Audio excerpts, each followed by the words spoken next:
네, 안녕하세요. 발제까지 왔어? 발제까지.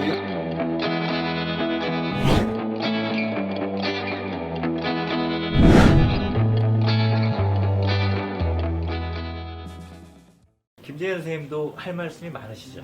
이렇게 많지는 않은데요. 저는 굉장히 오랜 시간 동안 제가 20대 때부터 인문학의 위기라는 얘기를 많이 듣고 학자들이 인문학을 그렇기 때문에 지원해줘야 된다라는 얘기는 많이 했던 것 같은데 과연 왜 지원해야 하는지 왜 사회가 인문학이라는 걸 꼭 살려야 하는지 두 번째로 우리가 생각해 봐야 될 건 현재 상황 그러니까 2020년 지금 시점에서 과연 또 필요하냐 아니면 뭐 달라진 게 있냐 가령 1990년대와 2020년대 30년 정도 시차가 나는데 과연 그때는 뭐 필요했는데 지금은 필요하지 않다든지 아니면 거꾸로 그때는 대학에 있는 인문학 관련 교수들이 뭐 지원과 도움과 생존 이런 것들을 위해서 많은 이야기를 설득력 있게 하지 못했지만 지금은 우리가 하고 있느냐 이런 것들을 이제 한마디로 시대에 직해서 검토할 필요가 있는 것 같아요. 근데 이제 제가 이런저런 거 조사해 보니까 별로 설득력 없어요. 인문학은 인간의 뭐 가치를 다루고 또 가장 뭐 근원적인 질문들을 다루고 있고 또 뭐 우리의 미래를 뭐 보여줄 수 있는 대안을 말만 좋아? 제시하고 등등. 근데 알맹이가 없어요. 따라서 제가 첫 번째 말씀드린 거랑 이제 엮자면 우리가 이 방송을 통해서건 아니면 이제 개별적인 활동을 통해서건 인문학이라는 게 사회에서 진짜로 필요한 거다. 저걸 죽이면 우리 사회도 같이 죽는다. 이런 거를 좀 느낄 수 있게끔 하는 이야기가 되어야 한다 그런 생각이 들어요. 그렇죠. 제가 이제 출발점으로 삼고 싶은 것 중에 하나는 일단 맹자 얘기를 굳이 안 하더라도 뭐 항산이면 항심이다. 그러니까 먹을만 하면 그래도 또 뭐 남 생각도 한다. 뭐 이렇게 이제 볼 수도 있을 텐데 우리가 배고플 때는 그죠 돈이 제일 필요하죠. 물론 배불러도 필요하기도 하지만 배고플 땐 딴 생각을 전혀 못 하니까 그런 점에서 우리의 어떤 경제적인 위상 이걸 한번 확인하고 갈 필요가 있다고 봐요. 우리나라에. 네네 대한민국. 그러니까 왜냐 우리는 뭐 딴 데 있는 게 아니까 우리가 딛고 있는 터전이 대한민국이니까 조건을 좀 보면 생각보다 많은 게 바뀌었어요. 우리가 실감을 못 하고 있을 뿐인데 이제 바뀐 것 중에 하나 우리나라가 이제 여러 지표를 통해서 평가받은 세계 강대국 지수라는 게 있어요. 파워 랭킹. 몇인지 아세요? 올해 초에 미국의 기관에서 발표했어요. 어느 기관이? 잘 몰라요. 몇 CIA? 개 되는데 뭐 믿을 만한 기관이에요? US 뉴스라는 곳을 저희가? 통해서 발표했어요. 몇몇 이제 대학교 존스 홉킨스 뭐 이런 네. 몇몇 대학 기관들이 포함된 이제 기관에서 발표했는데 9위. 전체적으로. 이게 강대국 지수예요. 그러니까 종합 지표들을 굉장히 종합해서 4천 명한테 설문조사를 했다는 거죠. 우리가 지금 차지하고 있는 이게 경제 부분만 뭐 고려하는 건 아니고 좀 종합적인 건데요. 위치가 생각보다 굉장히 그냥 선진국 이렇게 불러도 상관이 없다. 이걸 이제 출발점으로 삼아야 될 것 같아요. 근데 이제 이런 얘기하면 꼭 뭐 돈이 다냐 하는데 사실 문화적으로도 생각해 보세요. 우리 뭐 영화 그러면 기생충, 음악 그럼 BTS, 뭐 많아요. 웹툰, 게임, 뭐 소설, 뭐 우리가 생각보다 문화 영향 김연아도 있잖아, 김연아. 그건 이제 스포츠 또 있죠. 김연아, 뭐 박태환 팬심, 사심이 팬심이야, 그지? 팬심. 나도 팬인데. 하여튼 연하님을 말씀 뭐 이렇게 꼭 하지 않더라도 어떤 집단적인 역량이 필요한 부문에서 영화나 엔터테인먼트 영역, 뭐 게임 이런 것들은 사실 개인의 힘으로는 안 되거든요. 근데 세계에서 뭐 이렇게 한국 그러면 이제 알아주는 상황이 됐다는 거예요. 이게 이제 우리도 자각하지 못하는 어떤 현실과 어떤 관념 사이의 괴리. 그리고 이제 지금 네. 또 하나의 한류가 생겼는데 코로나 한류.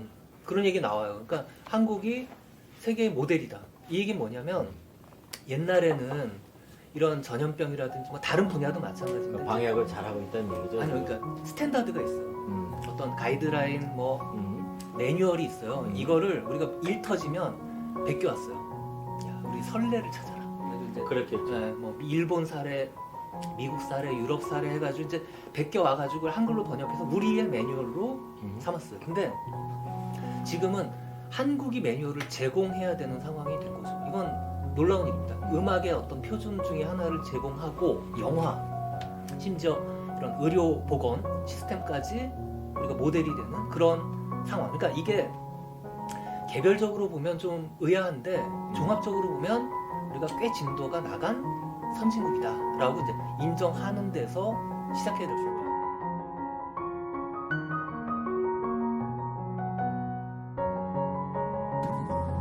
Parasite. 코로나19 사태가 전 세계적 관심사가 된 지 석 달째로 접어들면서 한국 정부의 방역 대응에 대한 찬사가 쏟아지고 있습니다.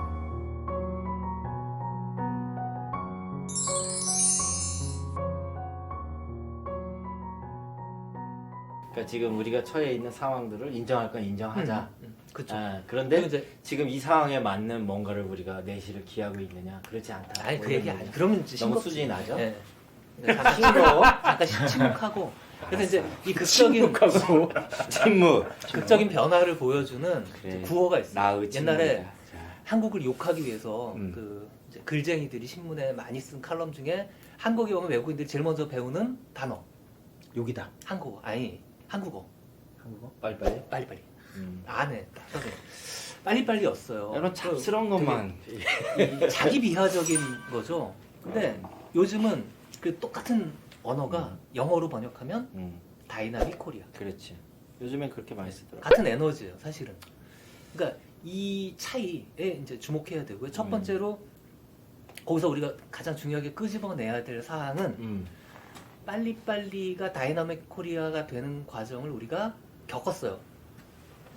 이미 그 힘에서 우리가 분석을 해보면 뭔가 뽑아낼 게 있다. 근데 그동안은 그걸 뭐 저기 외색부터 시작해서 뭐 제국주의 등등 여러 이제 시각 때문에 우리가 우리 스스로를 돌아보지 못했다 하는 측면이 있고, 따라서 이제 거기가 출발점이 돼야 되는 건데, 문제는 우리가 선진국이었던 적이 한 번도 없어요. 근데 지금 사실은 선진국이거든요. 그럼 거꾸로 이제 제가 투영해봤어요.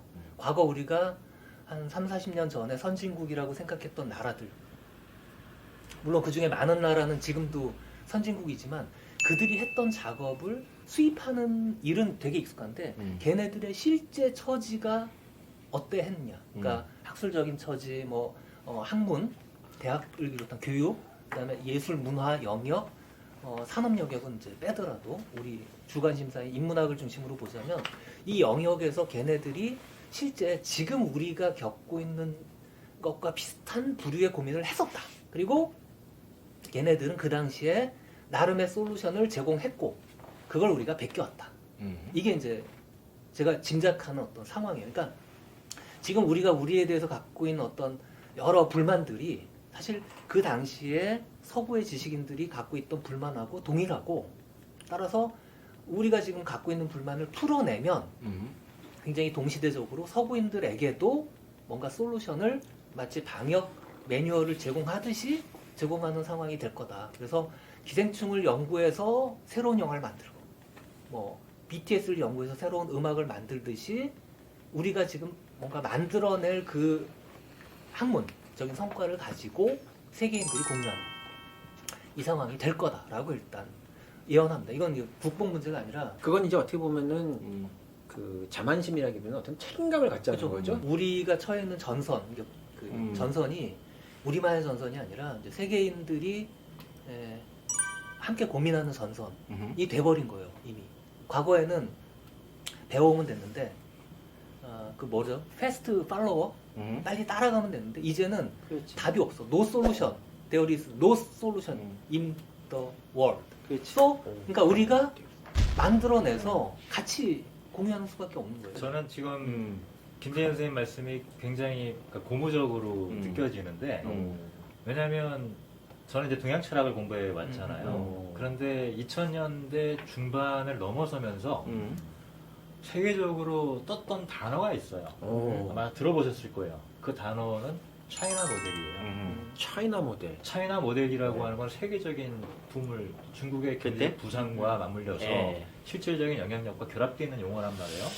그런데 저는 지금 김재현 선생님이 지적한 이 단어의 핵심 중에 요 얘기까지 같이 나왔으면 좋았겠다 싶은 게 당연히 이제 그 최근에 돼지로부터 전염된 것에 대한 방역 때문에 한국이 하나의 모델이 됐고 특히 이제 코로나 상황 같은 경우는 이제 분명히 코리아 모델이라고 하는 게 그쵸. 국제적으로 쓰이고 있으니까. 그런데 이 코리아 모델이라고 하는 표현이 선명하게 등장하지 않았지만 이미 전 세계 많은 사람들이 코리아 모델이라고 하는 걸 쓸 수 있는 토대가 만들어진 게 2016년, 17년에 걸친 촛불 혁명이라고 하는 중요한 기폭제가 있었다라고 하는 부분을 저는 그런 의미에서 이제는 그러니까 과거를 통해서 뭔가 배운다 혹은 서구를 통해서 뭔가를 수입한다라고 하는 태도가 아니라 우리의 삶의 현실을 우리가 얼마나 제대로 성찰하는가가 이 새로운 인문학의 방향을 결정하는 중요한 향방이 될 거다라고 하는 지적이신 것 같은데 여기에는 대단히 적극적으로 공감하고 싶어요. 저는 지금 이 말씀 좀 받아서 말씀드리고 싶은 게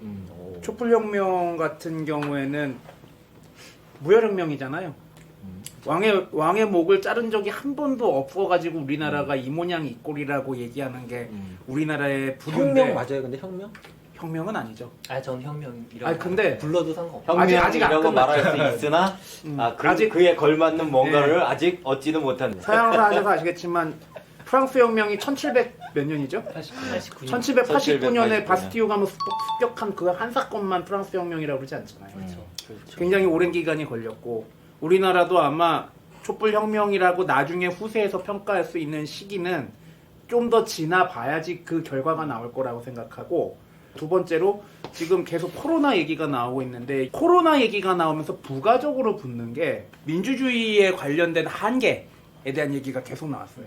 그랬죠. 그래서 국가가 개인정보를 다 쥐고서 방역을 위해서 쓰는 건 좋은데 이게 과연 얼마나 민주적인가라는 얘기가 계속 나오거든요. 근데 그 두 가지 사건을 보면은 우리나라가 전 세계에 던지는 담론 자체가 달라졌다는 생각이 들어요. 예전에는 뭐 디램을 잘 개발하네, 뭐 손기술이 좋네.